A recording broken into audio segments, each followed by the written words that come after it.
My phone buzzed at exactly 7:47 p.m., interrupting my third attempt at redesigning the Henderson law firm's logo. The text from Emily lit up my screen. "At a meeting with clients. I'll be late. Don't wait up." I stared at the message, rubbing my eyes. Another late night, another client meeting, another excuse to avoid our increasingly hollow dinner conversations in our cramped apartment above the hardware store on Main Street. Before we dive deeper into this story, I have one small request.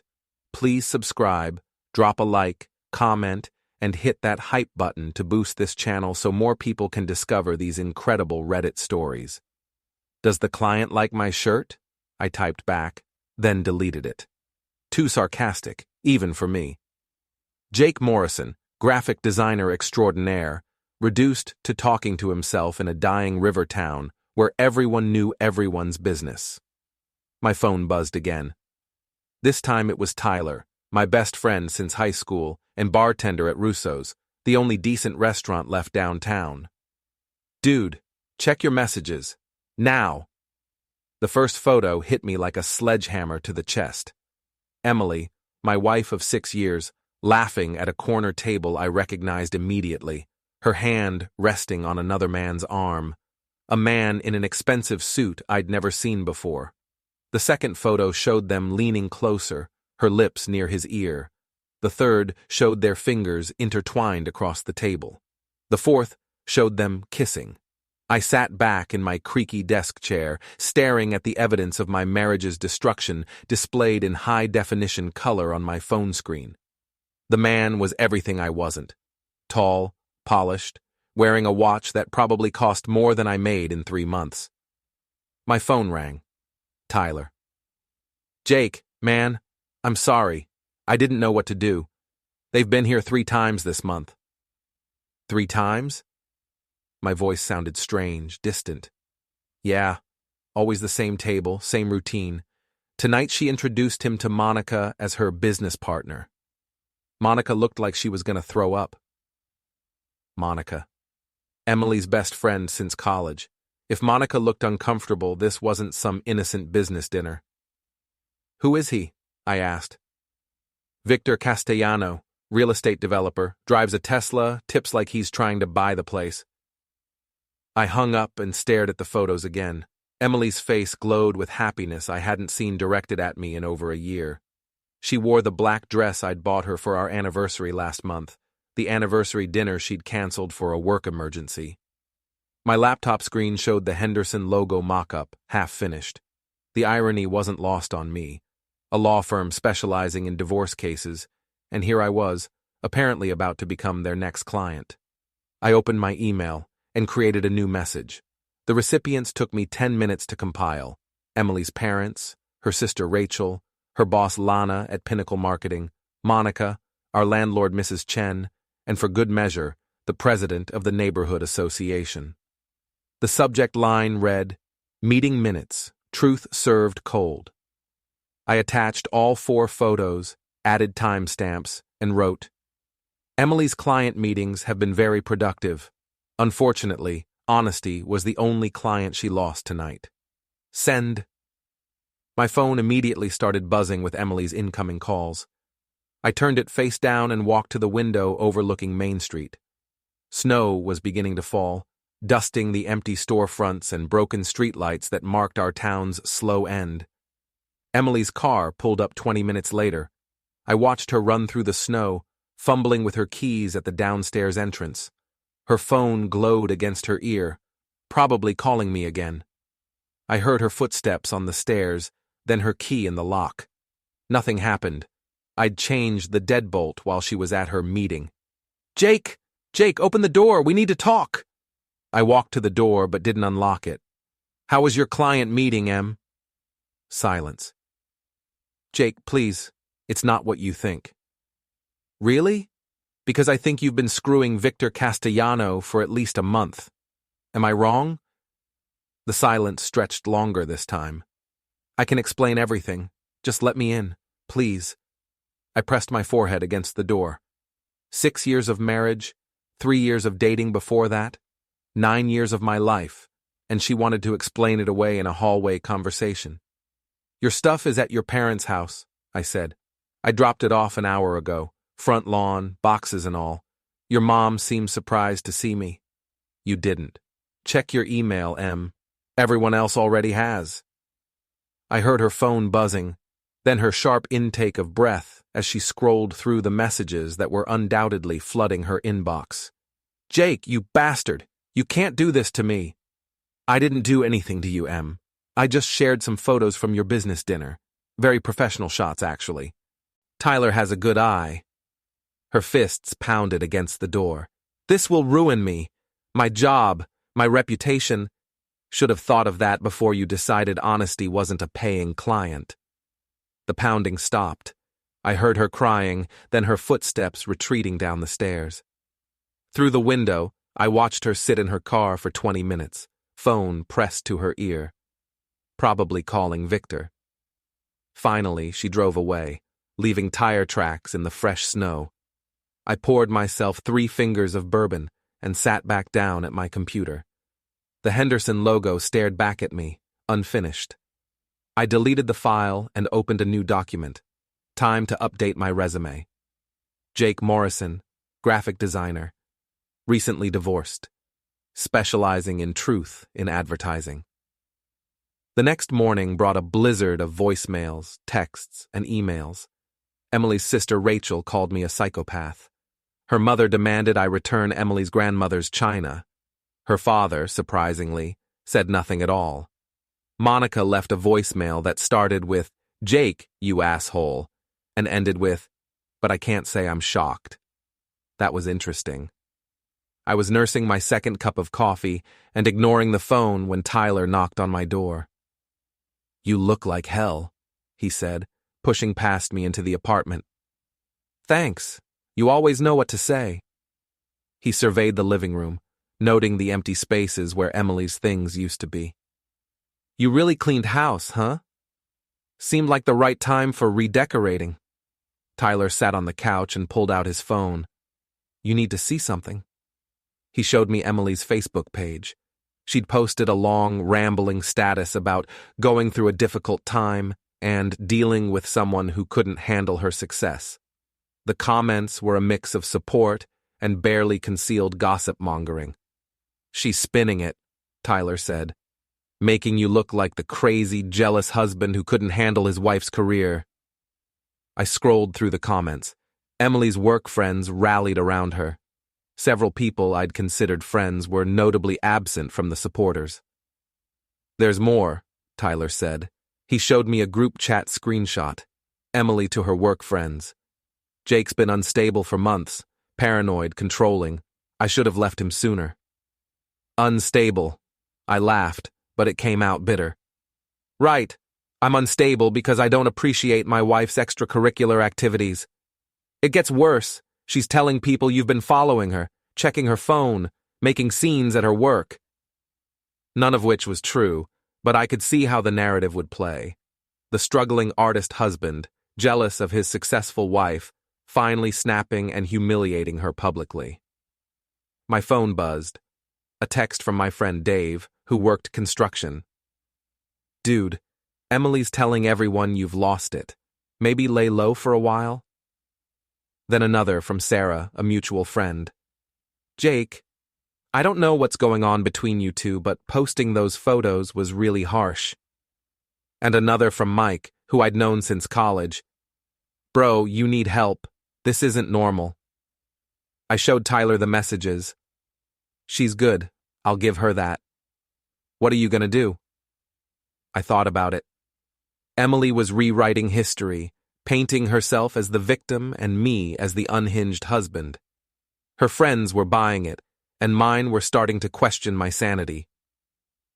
"I'm going to let her dig her own grave," I said finally. Tyler raised an eyebrow. "What do you mean?" I walked to my desk and pulled out a manila folder. Inside were printouts of Emily's credit card statements from the past 3 months. Dinners at Russo's, yes, but also hotel charges, expensive lingerie purchases, spa visits on days she'd claimed to be working late. "I've been doing some research," I said. "Amazing what you can find when you actually look." Jesus, Jake. How long have you suspected?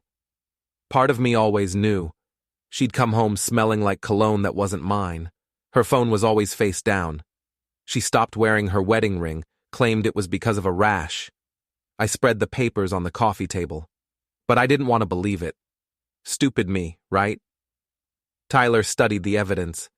This is solid stuff. Why didn't you lead with this? Because I wanted to see how far she'd go with the lies. Turns out, pretty far. My phone rang. Emily's boss, Lana. Jake, we need to talk. Can you come to the office? About what? About Emily, about the photos, about the situation you've created. I looked at Tyler, who was shaking his head vigorously. Sure, Lana. I'll be right over. Tyler grabbed my arm as I hung up. Don't do it, man. It's a trap. Probably. But I'm curious to see what Emily's told them. Pinnacle Marketing occupied the second floor of the only modern building downtown. Glass walls, open concept, the kind of place that served kombucha in the break room and held mandatory wellness meetings. Lana met me in the lobby. She was 40-something, sharp-suited, with the kind of smile that never reached her eyes. Jake, thank you for coming. Let's talk in my office. Emily was already there, sitting in a chair across from Lana's desk. Her eyes were red from crying, her makeup carefully reapplied to look vulnerable but professional. Hi, Jake, she said softly. I nodded but didn't sit down. Lana closed the door. Jake, I'm going to be direct. What you did last night was unacceptable. Sending those photos to Emily's colleagues, her family, it was vindictive and unprofessional. Was it unprofessional when she was having dinner with her lover and calling it a client meeting? Emily flinched. Lana's expression didn't change. That's between you and Emily. But dragging her workplace into your personal problems crosses a line. Her workplace? I pulled out my phone and showed them the credit card statements I'd photographed. She's been charging personal dinners to the company card. Unless Victor Castellano is actually a client. Lana's smile faltered slightly. Emily went pale. Victor is a potential client, Emily said quickly. We've been discussing a marketing partnership for his new development project. Interesting, because according to his company's website, they use Morrison and Associates for all their marketing, have for 3 years. The room went quiet. Emily stared at her hands. Jake, Lana said carefully, what do you want? I want my wife to stop lying. To me, to you, to herself. I looked directly at Emily. I want her to admit that she's been having an affair and stop trying to make me look crazy for calling her on it. Emily's carefully composed facade cracked. Fine. Yes, I've been seeing Victor. Yes, we've had dinner a few times, but it's not what you think. It's exactly what I think. You've been cheating on me, lying about it, and now you're trying to gaslight me into believing I'm the problem. Lana stood up. I think this conversation is over. You're right. I headed for the door, then turned back. Oh, Emily? You might want to check Victor's relationship status on social media. Turns out he's engaged, has been for 6 months. Emily's face went white. I left them sitting in stunned silence. In the parking garage, I called Tyler. How'd it go? Better than expected. Turns out Victor's engaged to someone else. No shit? How'd you find that out? Amazing what you can learn from a 5-minute Facebook search. Emily's not just a cheater, she's the other woman. Tyler laughed. This keeps getting better. It's about to get a lot better. I'm just getting started. Word traveled fast in a small town. By the next morning, everyone knew about Emily's affair, Victor's engagement, and my very public response. The coffee shop buzzed with whispered conversations that stopped when I walked in.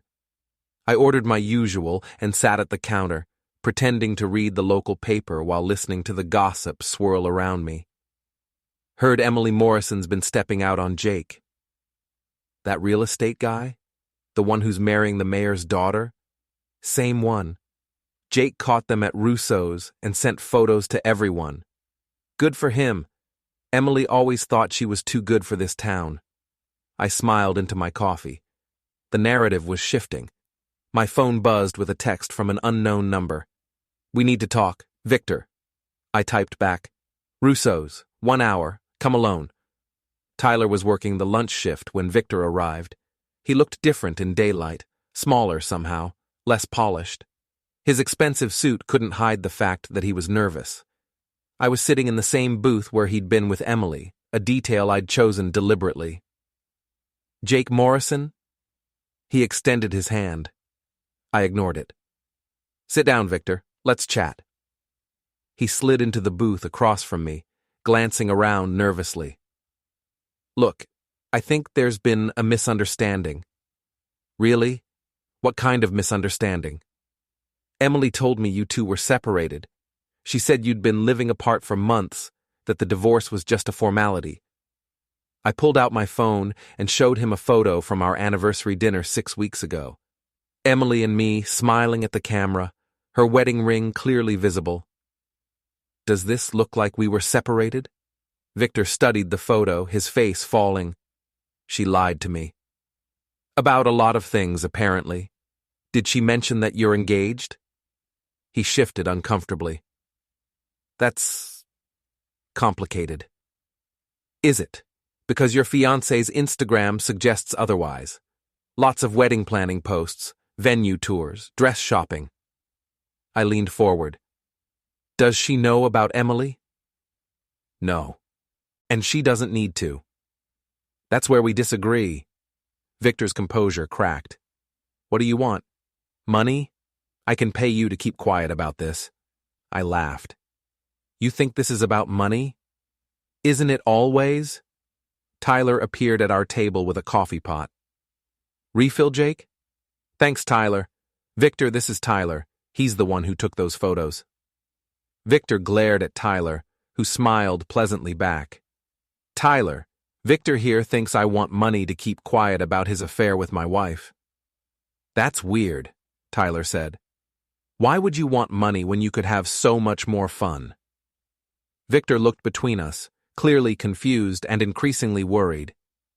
"See, Victor," I continued, "money doesn't fix the problem. Emily's still a cheater, you're still engaged to someone else, and I'm still the guy whose wife decided he wasn't good enough. So what do you want?" I pulled out a manila envelope and slid it across the table. "I want you to read this." Victor opened the envelope. Inside were printouts of text messages between Emily and Monica, Emily's best friend. I'd gotten them from Monica herself, who'd apparently been keeping records of Emily's affair for months. The texts were damning, Emily bragging about Victor's money, complaining about my lack of ambition, planning elaborate lies to cover their meetings. One message stood out. "Jake's so pathetic. He actually believes I'm working late. I can't wait to be done with this marriage." Victor read in silence, his face growing paler with each page. "She played both of us," I said. "The question is, what are we going to do about it?" "I don't understand." "Emily destroyed my marriage with lies. She's about to destroy your engagement the same way, unless we stop her." Victor looked up from the papers. "How?" "By making sure everyone knows exactly who Emily Morrison really is." Tyler refilled Victor's untouched coffee cup. "Jake's got a plan. It's pretty brilliant, actually." Victor stared at me. "You want revenge. I want justice. There's a difference." I pulled out my laptop and opened a folder labeled Emily's Greatest Hits, screenshots of her social media posts, credit card records, hotel receipts, and a timeline of her lies stretching back 6 months. "This is everything, Victor. Every lie, every deception, every time she chose you over her marriage vows." I turned the screen toward him. "The question is, are you going to help me expose her, or are you going to be her next victim?" Victor studied the evidence, his jaw tightening. "What do you need me to do?" "First, you're going to call off whatever relationship you have with her. Second, you're going to help me make sure she can't do this to anyone else." "And if I don't?" I smiled. "Then I send all of this to your fiancé, your business partners, and the local newspaper. Small-town scandals have a way of following people around. Victor was quiet for a long moment. Finally, he nodded. What's the plan? Tyler grinned. This is going to be fun. I closed the laptop. Emily's been playing games for months. Time to show her what happens when she plays with someone who's better at it. Victor looked nervous but determined. When do we start? We already have. Phase 1 was exposing the affair. Phase 2 is making sure she faces the consequences. What's Phase 3? I stood up, leaving money on the table for the coffee. Phase 3 is making sure she never forgets that actions have consequences. Victor followed me out of the restaurant, and I could see Tyler watching through the window, already reaching for his phone to start making calls. The game was just beginning. The call came 3 days later. Dave, my construction friend, sounded angry. Jake, we need to talk. Meet me at Murphy's bar. Bring Tyler. Murphy's was the kind of place where conversations happened in dark corners and nobody asked questions.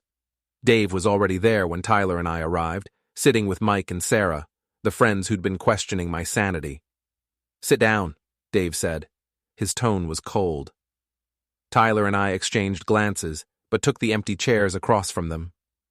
We've been talking, Sarah began, about what you did to Emily, about the photos, the public humiliation, all of it. And? I kept my voice neutral. Mike leaned forward. And we think you've lost your mind, man. What you did was cruel and vindictive. Emily's been telling everyone you're stalking her, Dave added, following her to work, showing up at her apartment. Her apartment? I raised an eyebrow. She moved out of our place 3 days ago. Where exactly is she living? The three of them exchanged looks. Sarah answered reluctantly. She's staying with Monica temporarily. Interesting. Because Monica told me yesterday that Emily's been lying to all of you. I pulled out my phone and played a voice message Monica had left me that morning. Jake, I can't keep covering for her. Emily's been planning this affair for months. She's been using my apartment for her meetings with Victor, lying to everyone about where she's been. I'm done being part of this. The table went quiet. Monica recorded that this morning. I continued. Want to hear the rest? Without waiting for an answer, I played the next message. She's been stealing from the company too, Jake. Charging personal expenses to business accounts, claiming fake client meetings. Lana's starting to ask questions. Dave's expression shifted from anger to confusion. That doesn't sound like Monica. Because Emily's been lying to Monica too, told her I was abusive, that she was afraid of me, that she needed somewhere safe to meet her business contacts. Tyler spoke up. Show them the other stuff, Jake. I reluctantly pulled out the manila folder I'd been carrying. Bank statements, hotel receipts, a timeline of Emily's deceptions. This is 6 months of lies, I said, spreading the papers on the sticky bar table. Every business trip that was actually a weekend with Victor, every late night that was actually a dinner date, every time she told you I was being paranoid or controlling. Sarah picked up one of the hotel receipts. The Marriott downtown. She told us she was at a marketing conference in Albany that weekend. She was at a marketing conference, I said bitterly, marketing herself to a man who's engaged to someone else. Mike studied the bank statements. Jesus, Jake. She spent $800 on lingerie in 1 month. For me, apparently. Except I never saw any of it. Dave was reading the timeline, his anger visibly shifting from me to Emily. She played us. She played everyone. The question is, what are you going to do about it? Sarah looked up from the receipts. What do you mean? I mean, Emily's been using your friendship to cover her affair. She's been lying to your faces for months, making you think I was the problem while she was destroying our marriage. Tyler ordered a round of beers. The conversation that followed was tense, uncomfortable, but necessary. We owe you an apology, Dave said finally. We should have listened to your side before judging. Emily can be very convincing, I replied. She had me convinced for months that I was imagining things. Mike shook his head. I can't believe she lied to us like that. Believe it. And she's still lying. Yesterday she told her boss I've been threatening her, trying to get a restraining order. Sarah's eyes widened. Are you serious? I showed them my phone. Text from Emily's lawyer this morning. They're claiming I'm harassing her, that I've been making threats. That's bullshit, Tyler said. Jake's been with me every night this week. We've been working on his portfolio, trying to get him some new clients. Dave leaned back in his chair. So what's your plan, Jake? Because I know you well enough to know you have one. I smiled grimly. Emily wants to play victim? Fine. But she's going to have to explain why the victim was stealing from her company, lying to her friends, and having an affair with an engaged man. How? Mike asked. By making sure the right people get the right information at the right time. Sarah looked worried. Jake, don't do anything illegal. I won't have to. Emily's done all the illegal stuff herself. I'm just going to make sure it comes to light. Tyler grinned. Phase 3? Phase 3. Dave raised his beer. To the truth. To consequences, I corrected. We drank in silence, and I could see my friends processing everything they'd learned. Emily had manipulated them, used their loyalty against me, and made them complicit in her deception. They were angry now, and angry friends could be very useful allies. What do you need us to do? Sarah asked. I pulled out a notebook and began outlining the plan. Emily's going to wish she'd just told the truth from the beginning. The annual Riverside Community Awards ceremony was Emily's idea of heaven, a chance to network, schmooze, and be seen by everyone who mattered in our small city. As Pinnacle Marketing's rising star, she'd been nominated for Young Professional of the Year. She had no idea I'd be there. The event was held at the Riverside Hotel, the nicest venue in town. I arrived early, dressed in my best suit, carrying a leather portfolio that contained everything I needed for what I was calling the Emily Morrison Truth Tour. Tyler was working the bar. He'd picked up a catering shift specifically for tonight. Dave, Mike, and Sarah were scattered throughout the crowd, positioned strategically near key groups of people. Emily arrived fashionably late, wearing a red dress I'd never seen before. She looked stunning, confident, and completely unaware that her world was about to collapse. Victor was notably absent. After our conversation at Russo's, he'd broken things off with Emily and confessed everything to his fiancée. The engagement had survived, but barely. Emily had been calling him nonstop for days, according to Tyler's sources. I watched Emily work the room, accepting congratulations and sympathy in equal measure. She'd perfected her victim narrative, the successful woman whose unstable husband had humiliated her publicly. Lana, her boss, stayed close to Emily's side, running interference and managing conversations. They made a good team, I had to admit. At exactly 8:30 during the cocktail hour, I made my move. Emily. I appeared beside her as she was talking to the mayor's wife. You look beautiful tonight. She turned, her face cycling through surprise, anger, and fear before settling on forced politeness. Jake, I didn't expect to see you here. I bought a ticket, it's a public event. The mayor's wife looked between us uncomfortably. I should go find my husband. Emily watched her leave, then turned back to me. What do you want? To talk, privately. I don't think that's a good idea. I think it's a great idea. Unless you'd prefer to have this conversation here in front of everyone. Lana appeared at Emily's elbow. Is there a problem? Jake was just leaving, Emily said. Actually, I was just getting started. I opened my portfolio and pulled out a single sheet of paper. Emily, I thought you should know that Victor's fiancée called me yesterday. Emily's face went pale. What? Apparently, Victor told her everything. About the affair, the lies, the hotel visits. She wanted to thank me for exposing the truth before their wedding. You're lying. I handed her the paper. It was a printout of a Facebook message from Victor's fiancée, thanking me for saving her from marrying a cheater and apologizing for The pain my fiancé and your wife caused.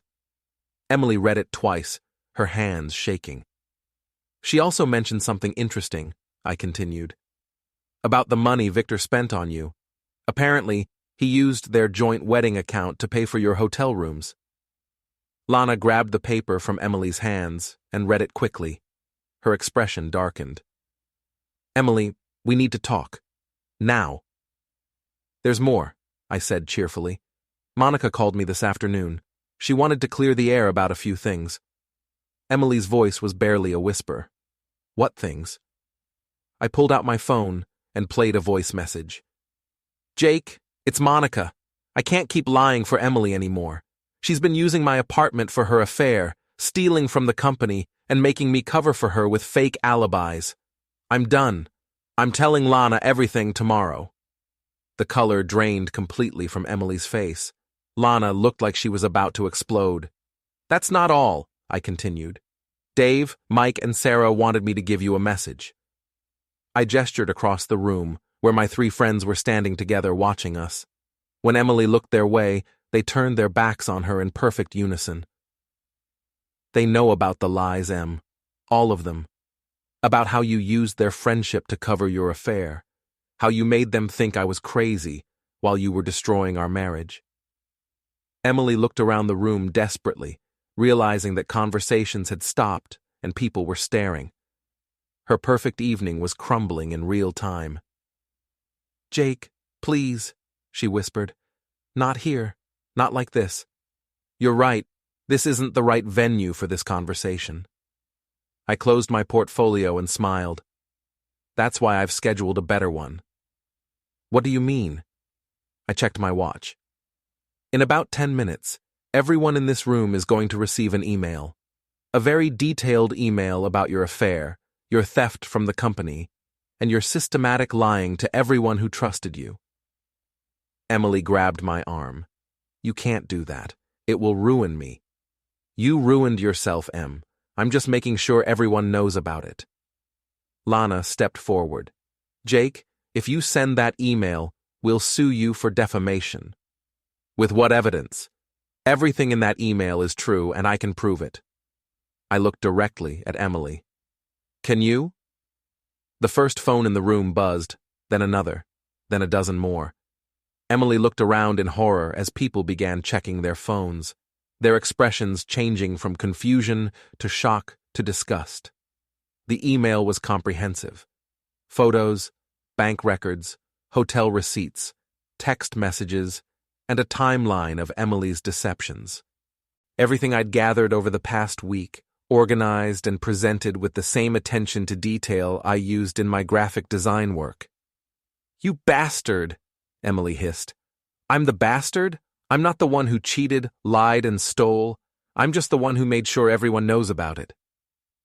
People were starting to approach us now, their phones in hand, questions on their faces. Emily, the mayor's wife had returned, her voice cold. Is this true? Did you really have an affair with Victor Castellano? Emily looked around the room desperately. Every face showed the same expression: disappointment, disgust, betrayal. I can explain, she said weakly. Explain what? The voice came from behind us.